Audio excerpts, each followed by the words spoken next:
सर्वमंगलमंगले शिवे सर्वार्थसाधिके शरण्ये त्र्यंबके गौरी नारायणी नमस्तुते। सृष्टिस्थिति विनाशानां शक्तिभूते सनातनी गुणाश्रये गुणमये नारायणी नमस्तुते।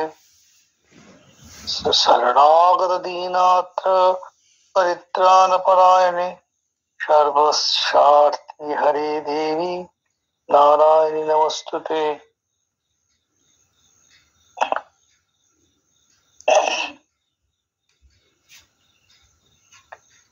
আপনাদের কিছু প্রশ্ন আছে নাকি?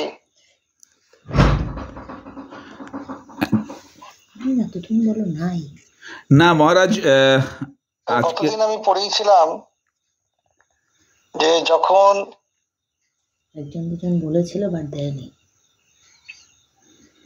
অসুরদেরকে দেবতারা পরাজিত করে তারা অত্যন্ত নিজেদের গর্বিত বলে বোধ করছিল, কিন্তু তাদের জয়ের পিছনে অন্যের ভূমিকা ছিল। সেটা ভুলে গিয়ে তারা নিজেরাই অহংকারে আনন্দ করছিল। সেটা ধরিয়ে দেওয়ার জন্য কে এসেছিলেন?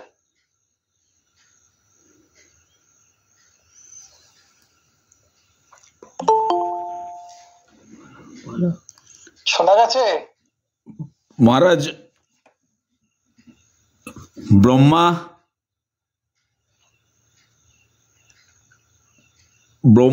এক ব্রাহ্মণের রূপ ধরে এসেছিল।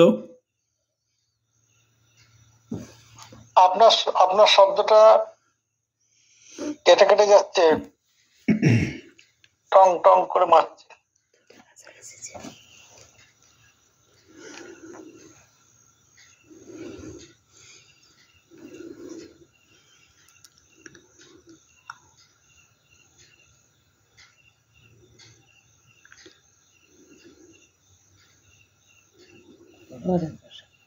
একটু ব্যাক যাচ্ছি, ব্যাক স্টেপে যাচ্ছি।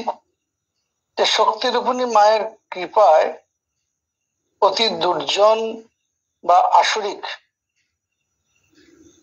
প্রকৃতি লোকও শিবত্ব প্রাপ্ত হয়। আবার দেবাসুর যে যুদ্ধ, এটা কেবল বাইরের যুদ্ধ নয়, এটা দেব এবং অসুরদের যে যুদ্ধ, এটা একটা রূপক। মূলত দেব আমাদের মধ্যে যে সত্যগুণ এবং বা দেবত্ব যে গুণ এবং আসরিক, এই দুটো প্রত্যেকটি মানুষ বলুন, দেবতা বলুন, দানব বলুন, এই মানুষ বলুন, দানব বলুন বা দৈত্য বলুন, সকলের মধ্যে কিন্তু এই শিবত্ব বা দেবত্ব সবসময় বিরাজ করছে। কারণ অসুরদের মধ্যে দেবত্ব গুণ আছে বলেই তারা, দেবতাদের মধ্যে যে সুবুদ্ধি আছে বলেই তারা ভগবান দেবতাদের পুজো আরাধনা করে তাদেরকে, তাদের কাছ থেকে কৃপাপ্রাপ্ত হয়ে বর লাভ করেন। সুতরাং এই যে একটা আধ্যাত্মিকতা করা বা সাধনা করা, এটা অসুরদের মধ্যে অনেক অংশে বেশি আছে। এবং তখন ওরা যেটা করে এবং অত্যন্ত দৃঢ়তার সঙ্গে, একতা নিষ্ঠার সঙ্গে সেটাকে করে। মানে যতক্ষণ না সে তার যে অধিষ্ঠাত্রী দেব বা দেবীকে লাভ করছেন, ততক্ষণ তারা সেই আসন থেকে নড়েন না। এটা রোগ আছে, যে কথা ঠাকুর বলছেন না, রোগের কথা। সুতরাং যেমন যখন যে মধুকৈটব বিষ্ণুর কর্ণমল থেকে সৃষ্টি হলেন, সৃষ্টি হয়ে দেখছেন যে ব্রহ্মা বিষ্ণু কমল থেকে যে পদ্ম, তার উপর বসে তিনি সৃষ্টির জন্য, নতুন সৃষ্টির জন্য তিনি তার ধ্যানে রত আছেন। ওরা তখন ভাবলো যে এনাকে যদি আমরা নাশ করে দিই তাহলে আর কোনো সৃষ্টি হবে না, সুতরাং আমাদেরই রাজত্ব চলবে। তো সুতরাং নতুন কিছু ওষুধ তো সব যে সমস্ত তো না হয়ে গেছে, তো সুতরাং একেই আগে মেরে ফেলা হোক। তখন তারা ব্রহ্মাকে যখন ধরতে গেল, তখন ব্রহ্মা তখন বিষ্ণুকে তিনি যে নিদ্রায় শেষ, তিনিও অনেক যুদ্ধাদি করে পরে একটু বিশ্রাম করছিলেন। হ্যাঁ, শেষনাগের সমুদ্রের গহ্বরে শেষনাগের পিঠের উপর শুয়ে তিনি বিশ্রাম করছিলেন। তো সেখানে তাকে যখন জাগরণ করলেন, তখন তিনি এদের সঙ্গে খুব যুদ্ধ করলেন। তবে এত যেমন যুদ্ধ চলছে যে কোনো পক্ষেই আর হারছে না। তখন দেবী, এই মহামায়া দেবী তাদের বুদ্ধিতে আশ্রয় গ্রহণ করে তাদের মধ্যে একটা সৎ বুদ্ধি জাগালো। আচ্ছা, তুমি বেশ ভালো যুদ্ধ করতে শিখেছো, তো তোমার যুদ্ধে আমরা কৃত, সুতরাং তুমি আমাদের কাছে বর চাও। তারাই যেন দেবতা হয়ে গেল। তখন বিষ্ণু এই বর চাও এই কথাটা তো দেবী তাদেরকে মুখ দিয়ে বলা করাচ্ছেন আর কি। তখন তারা বললেন, যে বিষ্ণু বললেন, ঠিক আছে তোমরা, তবে একটা কথা, তারপর বিষ্ণু বললেন, তোমরা আমার হাতে তোমাদের মৃত্যু আমি কামনা করি। এটা দেখলে মহাবিপদে পড়লাম। তখন ঠিক আছে, আকাশে, জলে, স্থলে, অস্ত্র শস্ত্র এসব দ্বারা তুমি আমাদের বদ্ধ করতে পারবে না। সুতরাং আকাশ, জল, স্থল, অস্ত্র শস্ত্র ছাড়া আর কি কে মারবে? তখন বিষ্ণু বললেন, তথাস্তু, তাই হবে। তখন তাকে তিনি তার জাঙ্গের মধ্যে রেখে তাদেরকে তিনি হত্যা করলেন। তো এইভাবে, সুতরাং যে তাদের মধ্যে যে দেবত্ব গুণ আছে, শিবত্ব বা দেবত্ব যাই বলুন না কেন, বিরাজ করছে, সর্বত সেটি শিবই। কিন্তু তার ভেতরে আসরিক ভাব, কিন্তু এই জন্য আকাশের সূর্যকে যেমন বর্ষার দিনে বলুন, মেঘের দিনে বলুন, যেমন ঢেকে রাখে, তা বলে সূর্য নেই, সূর্য অবশ্যই আছে। তেমনি দেবত্ব সকলের মধ্যে বিরাজ করছে, কিন্তু ওই আসরিক ভাবটা যখন যদি বেশি হয়ে যায়, তার ফলে তখন কি করে, শিবত্ব রূপটা ঢেকে যায়। শক্তির উপরে মায়ের কৃপা হলে ভিতরে আসরিক ভাব চলে যায়, গিয়ে আবার তার মধ্যে যে শিবত্ব সেটা আবার প্রাপ্ত হয়, সেটা প্রাপ্ত প্রকাশিত হয় আর কি। শিবত্বটা প্রকাশিত হয়, তার ভেতরেই ছিল, সেটা আবার যেমন মেঘ যেই সরিয়ে গেল আবার সূর্য দেখা গেল, তেমনি দেবত্ব ভাবটা ছিলই বা শিবত্ব ভাবটা ছিলই, সেটা আবার প্রকাশিত হলো।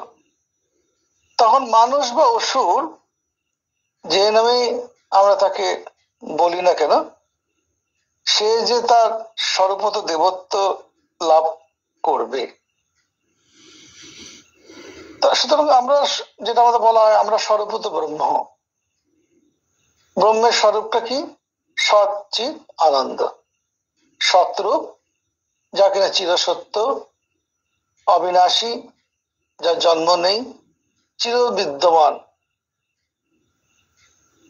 সচ্চিৎ, আর কিনা আনন্দ স্বরূপ, সত্য, যা নিত্য প্রতিষ্ঠিত, হ্যাঁ, আর চির বিদ্যমান, আর হচ্ছে কিনা আনন্দময়, নিরানন্দ সেখানে নেই। তো সেটাই যখন আমরা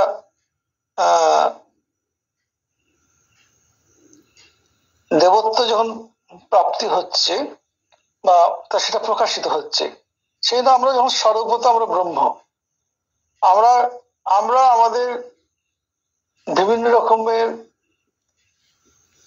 সংস্কার বলুন বা কর্মের পাশে আবদ্ধ হয়ে আমরা আমাদের স্বরূপটাকে ভুলে গেছি। যেমন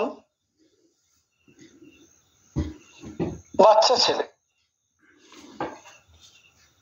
ছেলেকে তার মা খাইয়ে দেয়, মুখে একটা চুষি কাঠি দিয়ে কর্মে লিপ্ত হয়েছে।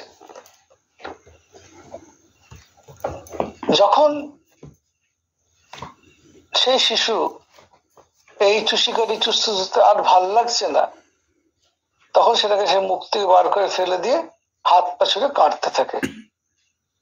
তখন মা তার যেখানেই থাকুক না কেন সেখান থেকে ছুটে এসে তার যা প্রয়োজন সেটা মেটায়।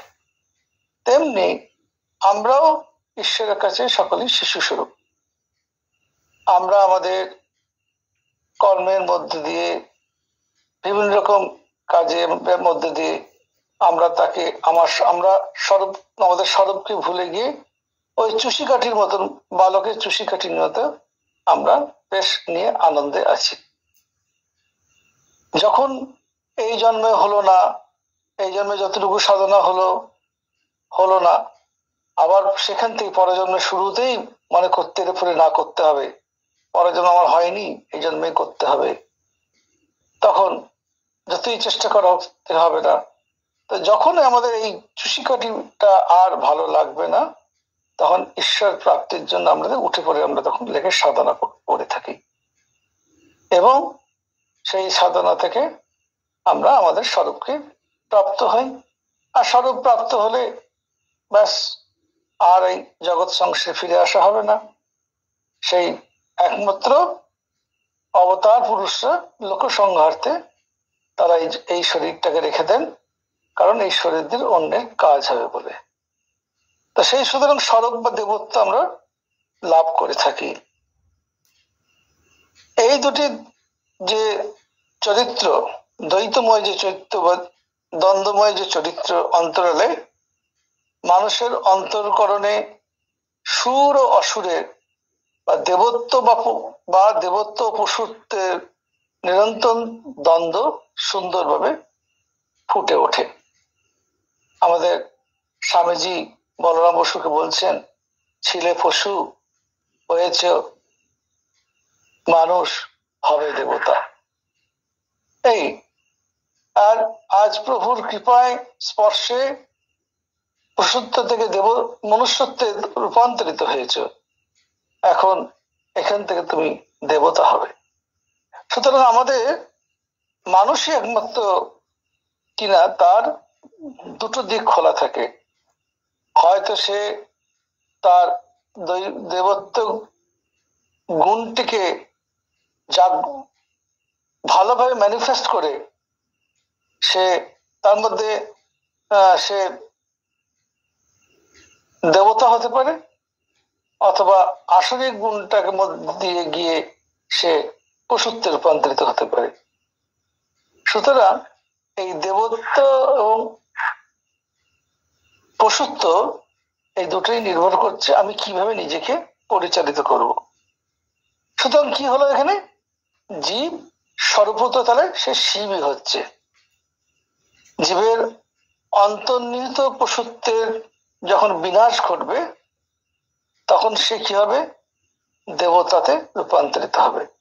সুতরাং আমাদের মধ্যে সেই শ্রীরামকৃষ্ণ দেব এসেছিলেন যে এবারে কোনো বহিঃশত্রুর দমন নয়, আমাদের অন্তর্জগতে যে শত্রু আছে সেই শত্রু দমনের মধ্যে দিয়ে নিজের দেবত্বের কিভাবে বিকাশ করা যায় তারই পথ তিনি দেখিয়ে গেছেন। বারবার বলছেন নিত্য নিত্য বস্তু বিচার, তো সৎসঙ্গ, সাধু সঙ্গ, নির্জনে বাস, এগুলোর মধ্যে দিয়ে আমরা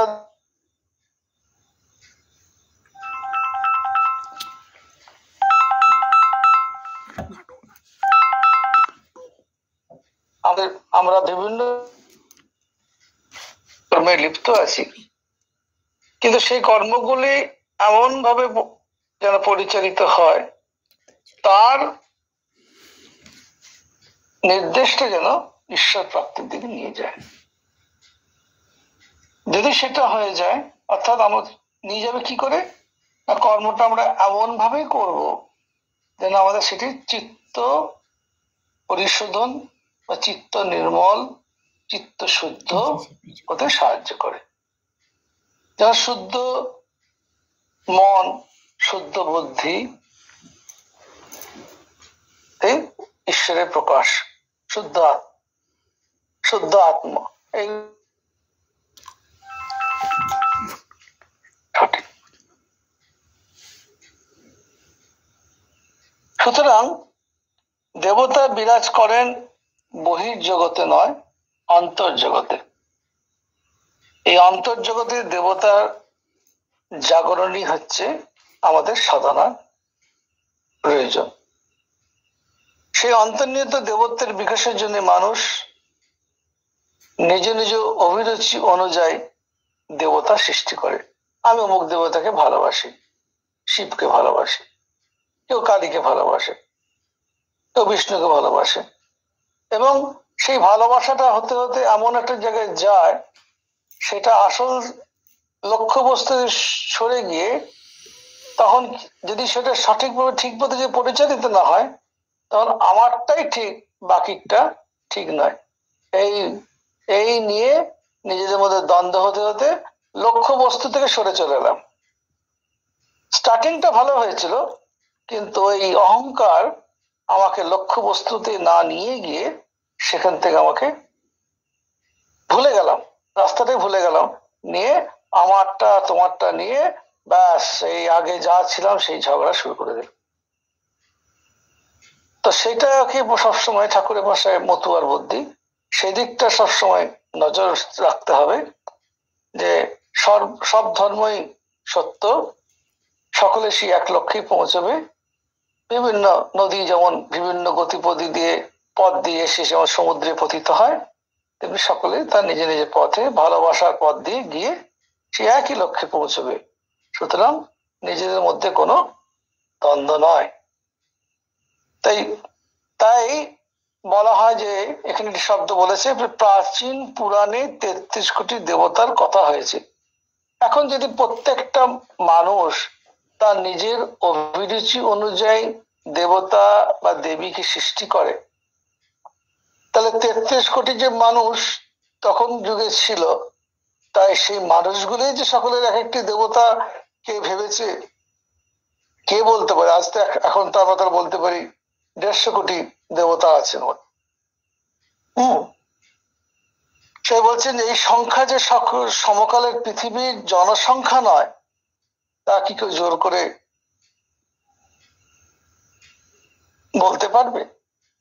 যেহেতু বলা হচ্ছে যে প্রত্যেকজন নিজের নিজের মনের অভিরুচি অনুযায়ী দেব বা দেবীকে সৃষ্টি করছেন, সুতরাং তার কাছে ওই দেবতাই ভালো।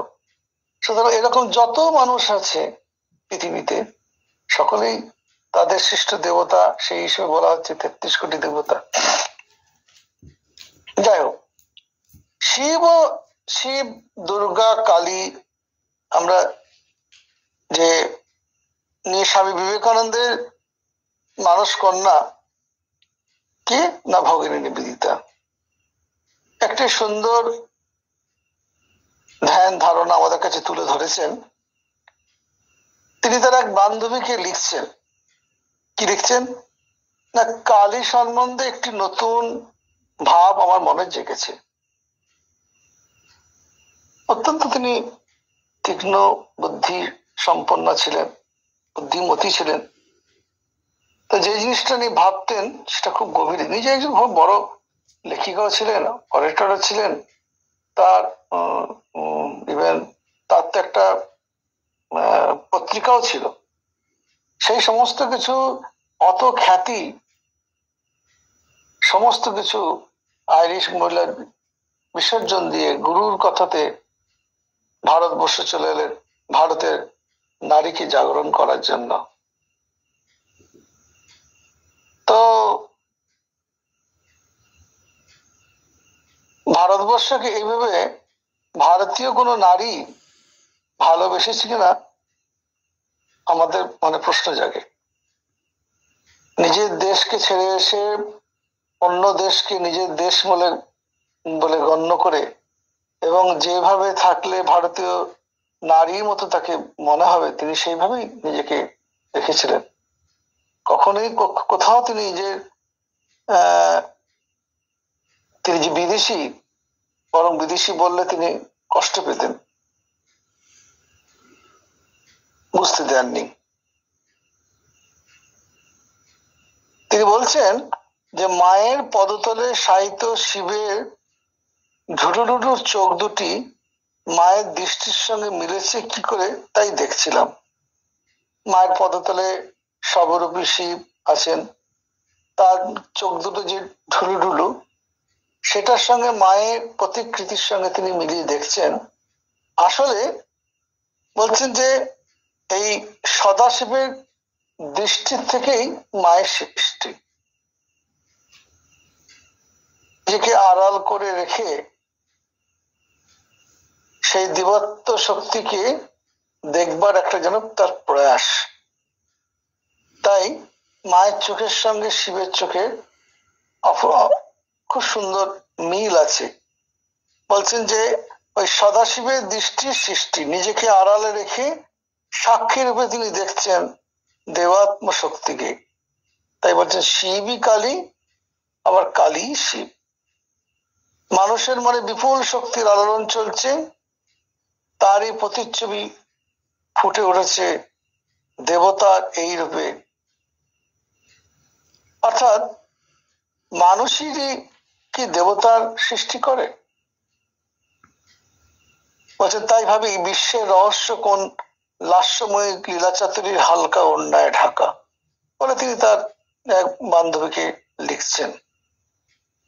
তা সুতরাং আমরা এখান থেকে পাচ্ছি কি, যে তার চিন্তাধারায় যে শিবই তার দৃষ্টি দিয়ে মাকে সৃষ্টি করেছেন।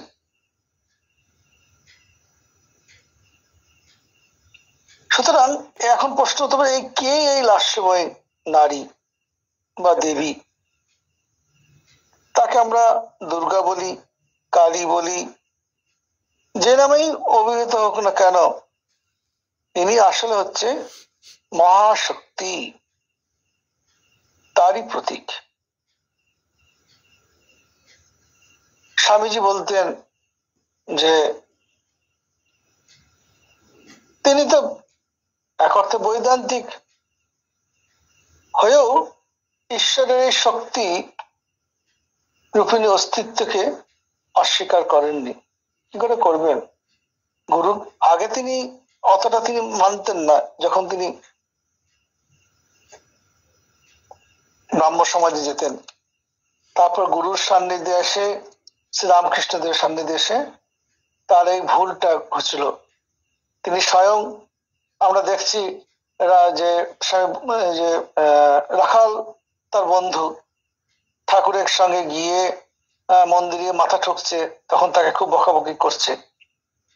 পরবর্তীকালে ইনি যখন চরম বিপদে মুখে পড়লেন পিতার মৃত্যুর পর, সব দিক যখন পথ বন্ধ, তখন ঠাকুরকে এসে ধরলেন। ঠাকুর তখন তাকে মায়ের কাছে পাঠাচ্ছেন। অর্থাৎ শক্তিকে তিনি নরেনকে দিয়ে শক্তিকে মানা করাচ্ছেন, যেমন তোতাপুরীকে করেছিলেন। শক্তিকে তুই মান, তুই কি মাকে মানিস না? কথাটা বলছেন, মাকে মানিস না। ঠাকুরের কথার মধ্যে মনে তুই শক্তিকে অস্বীকার করিস। ব্রহ্ম এবং শক্তি অভেদ। ঠাকুরের কথায় সাপ হেললে দুললে সে ব্রহ্ম, সে শক্তি যখন স্থির থাকে সে হচ্ছে ব্রহ্ম।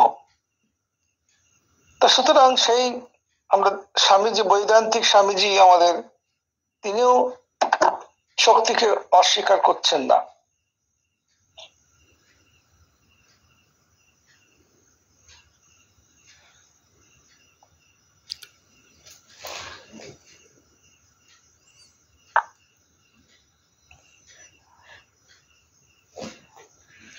তিনি বলতেন, দেখো দেখো, আমি বিশ্বাস না করে পারি না কোথাও একটা মহাশক্তি আছে যা নিজেকে নারী প্রকৃতি বলে অনুভব করে।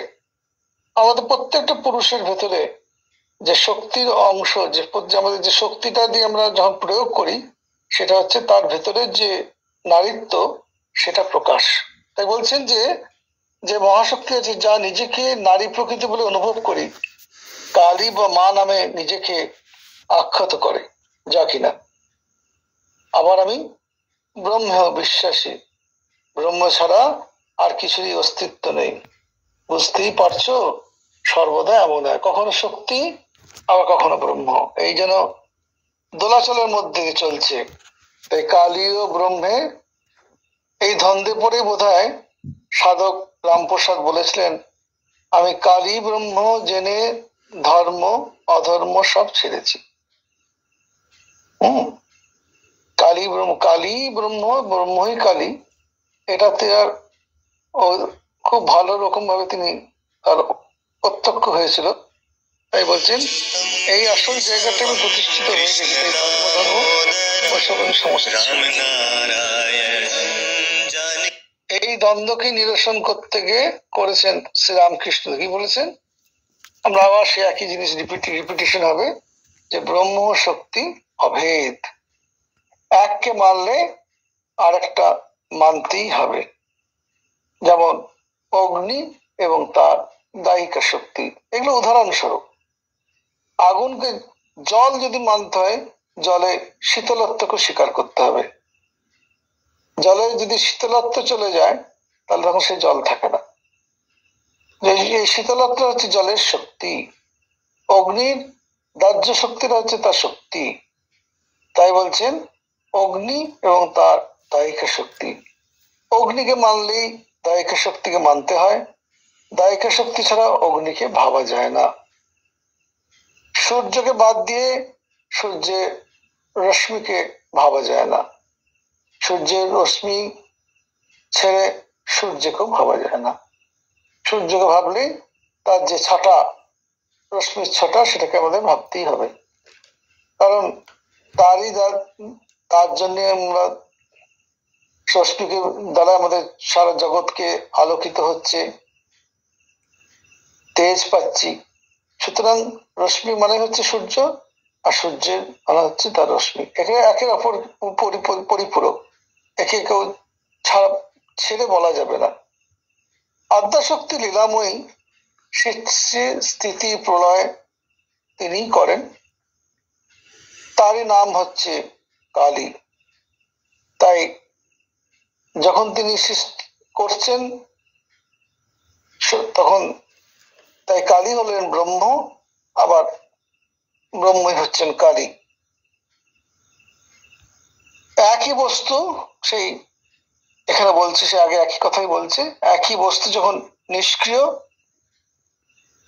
সৃষ্টি স্থিতি প্রলয় কোনো কাজ করছেন না, এই কথা যখন ভাবি, তখন তাকে আমরা ব্রহ্ম বলে বলি। যেমন ঠাকুর বলছেন, সাপ স্থির থাকলে ব্রহ্ম, হেললে ধুললে অর্থাৎ যখন কাজ করছেন, তখন সে হচ্ছে শক্তি বা কালী। তেমনি যখন সৃষ্টি স্থিতি প্রলয় কিছুই হচ্ছে না, স্থির হয়ে আছে, তখন ব্রহ্ম। তখন আবার এই ব্রহ্মই যখন আবার এগুলো করছেন, নতুন সৃষ্টি, নতুন পালন, সংহার করছেন, সেটা শক্তির প্রভাবে করছেন। তখন তিনি ওইসব কার্য করেন, তখন তাকে কালী বলি বা শক্তি বলি। সুতরাং একই চরিত্রের নাম রূপ আলাদা। তন্ত্র বা পুরাণে দুর্গা ও কালীকে আদ্যাশক্তি এই রূপ, দুইটি রূপ বলে বর্ণনা করেছে। পুরাণও আছে, তন্ত্রতে আছে। দুর্গার স্বরূপ সম্বন্ধে চণ্ডীতে আছে, চিতি রূপেণ ইয়া কৃষ্ণম এতদ ব্যাপ্য সীতা জগৎ। এই শ্লোকের দ্বারা পরম ব্রহ্মেরই পর্যায়ভুক্ত বলা হয়েছে। দেবী হলেন পরমা প্রকৃতি,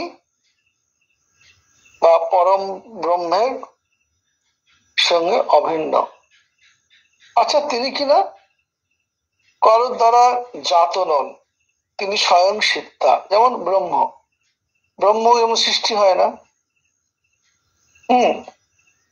তেমনি দেবীও হচ্ছেন পরমা প্রকৃতি বা অভিন্ন, তিনি স্বয়ং সিদ্ধা। আর প্রশ্ন হতে পারে, আমরা যে দেবীকে দুর্গা বলছি, দেবী দুর্গাকে কখনো বলা হচ্ছে হৈমবতী, উমা, পার্বতী, এগুলো বলে উপাখ্যান করা হচ্ছে কেন? সেক্ষেত্রে কেউ কেউ বলেন যে যেহেতু অসুরদের থেকে দেবতারা অসুরদের কবল থেকে নিজেদেরকে মুক্ত করার জন্য তারা এই দেবীর আরাধনা করেছিলেন হিমালয় পর্বতে বসে, কঠোর তপস্যা করলেন। তাদের এই ইচ্ছা শক্তি বা তাদের যে তপবলে, আমরা আলোচনা করেছি যে তাদের তপবলের তেজ থেকে এই দেবী সৃষ্টি হয়েছিলেন। দেবীর রূপ পরিগ্রহ করেন এবং তিনি একটি যেহেতু শক্তি, তপরূপ তেজ থেকে তিনি সৃষ্টি হচ্ছেন, যেহেতু এই তেজ হচ্ছে শক্তির প্রকাশ, তা একটি নারীর রূপ তিনি গ্রহণ করছেন এবং সেই সমস্ত তেজের প্রভাবে এক অতুলনীয় সৌন্দর্যময়ী নারী সেখানে আবির্ভূত হচ্ছেন, যা কিনা হিমালয়ের কন্যা, হৈমবতী, উমা বা পার্বতী বলে আখ্যা দেওয়া হচ্ছে।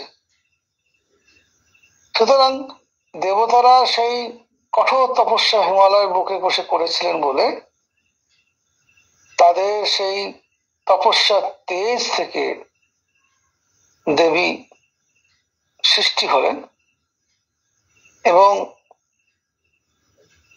এই তেজের প্রভাবেই সেই অর্থে হয়তো অতুলনীয় সৌন্দর্য যে রূপ, যাকে বলা হচ্ছে হিমালয়ের কন্যা বা হৈমবতী, উমা বা পার্বতী। তবে আমাদের বিশেষ করে ভারতবর্ষে দেবীর উমা রূপটি খুব বেশি প্রচলিত, এটাই বিশেষ সকলের প্রিয়। শশীভূষণ দাশগুপ্ত এক জায়গায় লিখছেন, কবি কালিদাস পর্বত্র দুহিতা উমাকে কন্যারূপে, পত্নীরূপে, জনরূপে, সৌন্দর্যে, মাধুর্যে এবং প্রেমে পরিপূর্ণ করে ভারতবাসীর অন্তরের কাছে পৌঁছে দিয়েছেন। আচ্ছা, আমরা যেভাবে আমাদের নিজেদের সংসারকে যেভাবে চিন্তা করে থাকি, স্ত্রী, কন্যা, বধূ, জননী, সেভাবেই যেন আমরা দেবীকে সেভাবে গ্রহণ করি। সেই তার যেন এই মর্তধামে আসা, 4 দিন থাকা, ছেলে, পুত্র, স্বামী, কন্যাদের নিয়ে আসা, তো এরকম সেই আমাদের যেমন সংসারে বাপের বাড়ি যাওয়ার মতন শ্বশুর বাড়ি থেকে, সেরকম আমরা ওইভাবে চিন্তা করে তিনি আসছেন। আসলে কিন্তু দেবী কুমারী, আমরা পরে সেটা আসবো। দুর্গা চিরকুমারী। তাই অষ্টমীর দিনে অষ্টমীর দিনে দেবীকে কুমারী রূপে পূজা করা হয়। কোথাও কোথাও আছে নবমীতেও দেবীর কুমারী রূপে দেবীকে পূজা করা হয়। আমাদের বেলুড় মঠে প্রথমবার যেটা হয় সেটা নবমীতে হয়েছে, তারপর অষ্টমীতে হচ্ছে।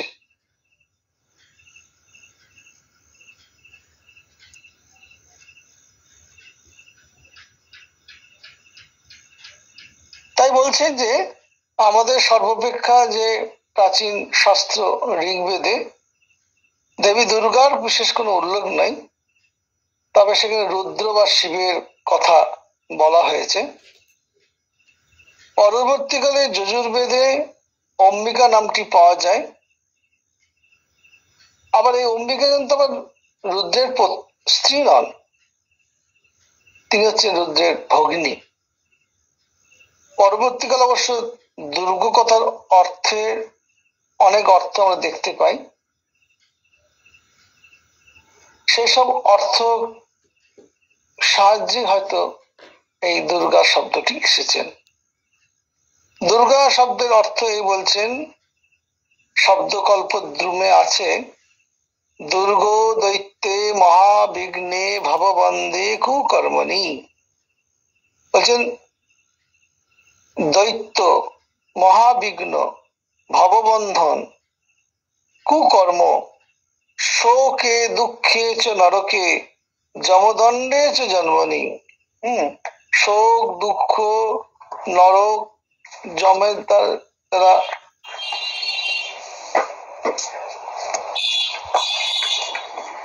কারণ মাইকটা খোলা অন করা আছে। নরক, যমদণ্ড, জন্ম, মহাভয় এবং অতিরোগ। শোকে দুঃখে চ নরকে যমদণ্ডে চ জন্মনি মহাভয়ে চ অতিরোগে চ আপ্য শব্দ হন্ত্রিবাচক এতান হন্তেব্য ইয়া দেবী সা দুর্গা পরিকীর্তিতা। আচ্ছা, বলছেন দুর্গা শব্দের যে কথাটি বলতে হচ্ছে, সেই দুর্গা শব্দের হচ্ছে কিনা দৈত্য বলুন, মহাবিঘ্ন, ভববন্ধন, কুকর্ম, শোকে দুঃখে, নরক যন্ত্রণা, যমদণ্ড, যম যে শাসন করেন, বা জন্ম, মহাভয়, অতিরোগ। আ শব্দ হচ্ছে এই সকলকে যিনি কিনা হনন করেন। আ শব্দ হন্ত্রীবাচক, অর্থাৎ চা আপ্য শব্দে হন্ত্রীবাচক। যিনি কিনা হনন করেন, সকলকে হনন করেন, সেই দেবী তিনি হলেন দুর্গা নামে অভিহিতা, পরিকীর্তিতা। আবার দেবী স্বয়ং চণ্ডীতে বলেছেন, তত্রৈব চ বদিষ্যামি দুর্গম আখ্যাং মহা অসুরম দুর্গা দেবীতি বিখ্যাতং তন্মে নাম ভবিষ্যতি। দুর্গম নামে এক ভয়ঙ্কর অসুরকে বধ করে আমি দেবী দুর্গা নাম ধরব। বলছি দুর্গা দেবী তত্রৈব চ বদিষ্যামি দুর্গম আখ্যাং মহা অসুরম দুর্গা দেবীতি বিখ্যাতং তন্মে নাম ভবিষ্যতি। দুর্গম নামে এক ভয়ঙ্কর অসুরকে আমি বধ করে আমি দেবী দুর্গা নামে বিখ্যাত হব। এটা মা স্বয়ং চণ্ডীতে বলছেন। কাজেই দেখা যাচ্ছে যে দেবী একাধারে উমা, হৈমবতী বা পার্বতী, যেমন সৌন্দর্য মাধুর্যের প্রতীক, তেমনি দুর্গা নামে আবার অশুভ, অসুর নাশিনী, মহাশক্তির প্রতীক। আমরা সবসময় দেখি দেবীর যদি হাতের দিকে দেখাই, তিনি এক হাতে অভয় দিচ্ছেন, বর দিচ্ছেন, আবার এক হাতে অস্ত্র নিয়ে শত্রু নিধন করছেন। তাই সে একই জিনিস, যে তিনি তার যে সৌন্দর্য রূপ, উমা হৈমবতী নামের সৌন্দর্য মাধুর্য তিনি যেমন প্রতীক, তা তেমনি আবার দুর্গা নামে তিনি শত্রুদেরকে নাশ করছেন, অসুরদেরকে, অশুভ ও অসুখ নাশিনী, অতিরোগ, মহাভয়, শোক, দুঃখ, কুকর্ম, দৈত্য, এই সমস্ত তিনি নাশ করছেন। তাই প্রথমে বলা হয়েছিল, আমরা একটু আগে আলোচনা করছিলাম, যে তিনি হচ্ছে পরমা প্রকৃতি, অর্থাৎ কিনা ব্রহ্ম যেমন স্বয়ং সিদ্ধ, মাও তেমনি পর স্বয়ং সিদ্ধা। তিনি হচ্ছেন স্বয়ং সিদ্ধা। তাই স্বয়ং সিদ্ধা, তাই শিবকে অতিরূপে বরণ করে স্বয়ং বড়ও বটেন। তাই তার পক্ষে অতুলনীয় সৌন্দর্য, মহাশক্তির অধিকারী হওয়া অসম্ভব ব্যাপার নয়। তাই তিনি তো কোনো কিছু সৃষ্ট তো নন। তাই তার পক্ষে অতুলনীয় হওয়াটা অস্বাভাবিক কিছু নয়। তিনি যেমন স্বয়ং সিদ্ধ বা স্বয়ং প্রকাশিতা, শিবও তেমনি স্বয়ংভূ, অর্থাৎ কিনা নিজে থেকেই সৃষ্টি হয়েছে, কেউ তাকে এসে বসায়নি। যেন বলে ভুই ফোর, মানে মাটি থেকে মাটি ভেদ করে তিনি উঠেছেন, স্বয়ংভূ। তেমনি মাও তেমনি স্বয়ং প্রকাশিতা, অথবা না এই শক্তি স্বয়ং প্রকাশিতা। সেই অর্থে শিব ও পরমা প্রকৃতির দেবী দুর্গা এক অভিন্ন সত্তা, একের উপরে পরিপূরক। শিব এবং পরমা প্রকৃতি দুর্গা এরা হচ্ছে অভিন্ন সত্তা। তন্ত্রের মতেও শিব ও শক্তি অভেদ। শিব রূপী পরমাত্মাই নিশ্চেষ্ট, তার সকল ক্রিয়া ও প্রচেষ্টা দেবী রূপিণী মহাশক্তির সাহায্যে সম্পন্ন হয়। শিবরূপী পরমাত্মা তার দ্বারা কোনো কর্ম হয় না, কিন্তু তার সকল ক্রিয়া এবং সকল প্রচেষ্টা দেবী রূপিণী শিবরূপিণী পরমাত্মা আর দেবী রূপিণী মহাশক্তি, দুটো কিন্তু খুব মাইনর দিয়ে মনে রাখতে হবে। যে শিবরূপী পরমাত্মা তিনি হচ্ছেন কিনা ঈশ্বর, আর দেবী রূপিণী মহাশক্তি এর দ্বারা কি সমস্ত কার্য সাধিত হচ্ছে। এখানে শক্তি অর্থে ব্রহ্মের মায়া শক্তিকে বোঝাচ্ছে, এটা আমাদেরকে বুঝতে হবে যে শক্তি বলতে এখানে যে ব্রহ্মের মায়া শক্তিকে বোঝাচ্ছে, যার ফলে কিনা তিনি তার ইচ্ছা হলো আমি জগৎ সৃষ্টি করব, এই বিশ্ব ব্রহ্মাণ্ড সৃষ্টি হয়েছে। তাই চণ্ডীর মতে দেবীও স্বয়ং পূর্ণ সত্তা, ব্রহ্মের ন্যায় কি ব্রহ্মের কি সত্তা, একম এবা অদ্বিতীয়ম, একম এবা অদ্বিতীয়ম, এক এবং অদ্বিতীয়। সেখানে কোনো দ্বৈত মানে সেখানে দ্বৈত সত্তাতে সেখানে তখন আর তাকে বলা যাবে না যে তিনি স্বয়ং সিদ্ধ বলা যাবে না। যে দ্বৈত হলো তখন মধ্যে একটা দ্বন্দ্ব সৃষ্টি হয়, একম এব অদ্বিতীয়, সেখানে কোনো দ্বৈত বুদ্ধি নেই। দেবী সম্মুখে সে কথাই ঘোষণা করেছিলেন, ঐক্য বাহং জগতি অত্র দ্বিতীয়া কা মমাপরা। সেই বললেন না যে তুমি এতগুলো দেবদেবীদের নিয়ে এসে যুদ্ধ করে খুব বেশি আস্ফলন দেখাচ্ছ।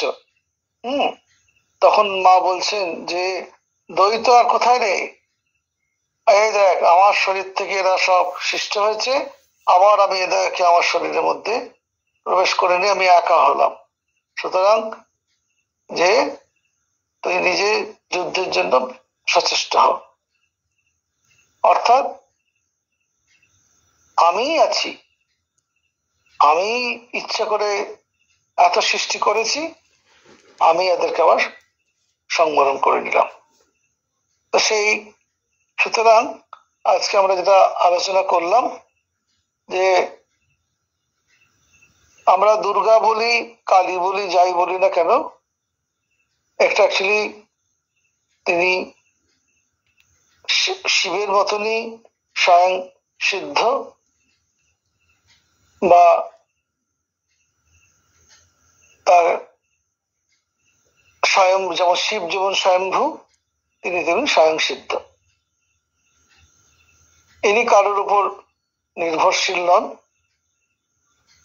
এবং ইনি যখন সেই সুতরাং একইরা যখন স্থির থাকছেন তখন তিনি ব্রহ্ম হচ্ছেন, আর যখন তিনি কর্ম করছেন তিনি পরমা প্রকৃতি হচ্ছেন। সুতরাং একজনই আছে, শিব বলি কালী বলি এরা একজনই আছে। কালী যখন চুপ থাকছেন তখন শিব হচ্ছেন, কালী যখন কর্ম করছেন তখন তিনি শক্তির বিকাশ হচ্ছে তখন তিনি কালী হচ্ছেন, বা শিব যখন স্থির থাকছেন তখন তিনি শিব হচ্ছেন, শিবের ভেতরে যে শক্তি যখন কাজ করছেন তখন তিনি কালী হচ্ছেন। এইটাকে আমাদের বুঝতে হবে। এবং এই আমরা আর এসে দুর্গা নামটি কোথায় থেকে পেয়েছি, দুর্গা শব্দের অর্থ কি, যিনি দৈত্য মহাবিঘ্ন অত সমস্ত কিছু ব্যাড এলিমেন্টকে যিনি, বা আমরা যার দ্বারা বিপদ দুঃখ রোগ কষ্ট যে যিনি এই সমস্ত বিঘ্ন, যিনি সমস্ত বিঘ্নকে দূর করেন তিনি হলেন দুর্গা। দৈত্য মহাবিঘ্ন ভববন্ধন, যে মহামায় যে পথ না ছেড়ে দেয় তা ভববন্ধন খুঁজবে না, কর্মের বন্ধন কুকর্ম করা, শোক দুঃখ নরক যন্ত্রণা জমের দ্বারা শাসিত, জন্মানো আবার এই বারবার জন্ম মৃত্যু চক্রে আবর্তিত হচ্ছি, মহাভয় অতি রোগ, এই সবগুলো যিনি হন্ত্রী, যিনি শব্দ হচ্ছে হন্ত্রীবাচক, যিনি হনন করেন তিনি হচ্ছেন দুর্গা।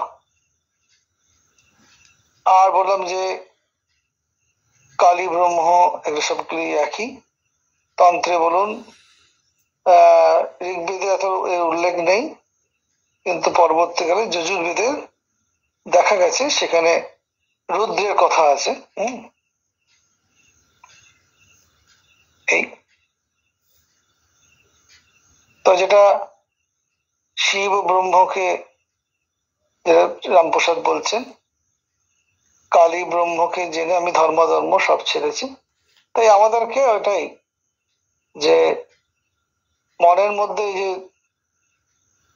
যে অসুর এবং দেবতা এই যে সর্বদাই যে অবস্থান করছে, সেখানে আমার যে গুণগুলো আমি নিজেকে ভালো বুঝতে পারবো, যেগুলো আমার কিনা আসরিক কর্ম করতে প্রবৃত্ত হচ্ছে, সেগুলো থেকে নিজেকে গুটিয়ে নিয়ে এসে কিভাবে ভেতরে দেবত্ব গুণগুলো বিকাশ করতে পারি সেটা সচেষ্ট হতে হবে। যার যত এই দেবত্ব গুণ বিকাশ হবে সে তত, ধরুন এই যে আপনার সম্পত্তি আছে, আপনি অন্যের দুঃখটা ফিল করছেন, তার পাশে গিয়ে দাঁড়ালেন, তাকে কিছু সাহায্য করলেন।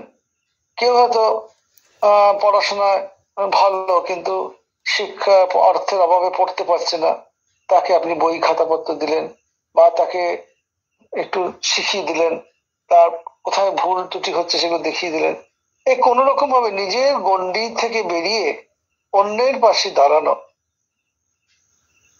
তো এটাই হচ্ছে আমাদের এই দেবত্ব গুণগুলোকে, এভাবে অনেক রকম আমাদের যে কোয়ালিটি আছে সেগুলো যত আমরা ভালো গুণগুলো যে গীতা যেমন বলেছে, যত সেই গুণগুলো যত আমাদের বিকাশ ঘটবে তত আমরা দেবত্বে এগোবো। এই উপলক্ষে আমি একটি গল্প বলে আমি শেষ করছি, উপাখ্যান আর কি। যে এক মহিলা তিনি খুব কাঁদছেন, এক জায়গায় বসে খুব কাঁদছেন, অঝরে কেঁদে যাচ্ছেন। বলছেন কি হয়েছে আপনার? বলছে আমি আমার ছেলেকে হারিয়েছি, খুঁজে পাচ্ছি না, তোমরা আমার ছেলেকে খুঁজে দেবে? বলছে আপনার ছেলে কিরকম? বলছে সে আমি বলতে পারবো না, তার নাম কি তাও বলতে পারবো না, কিরম দেখতে তাও বলতে পারবো না, কিন্তু আমি আমার ছেলেকে হারিয়েছি। তখন একজন ওই অঞ্চলের একজন বিখ্যাত ব্যবসায়ীকে, শিক্ষিত ব্যক্তিকে নিয়ে আসা হলো। বলছেন কি ইনি কি আপনার ছেলে?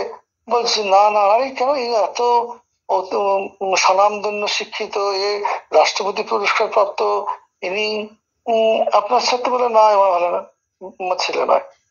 একজন ভালো ডাক্তারকে আনা হলো, তাকেও তিনি প্রত্যাখ্যান করলেন। একজন ব্যারিস্টারকে আনা হলো, তাকেও এরকম রাস্তায় যাচ্ছে।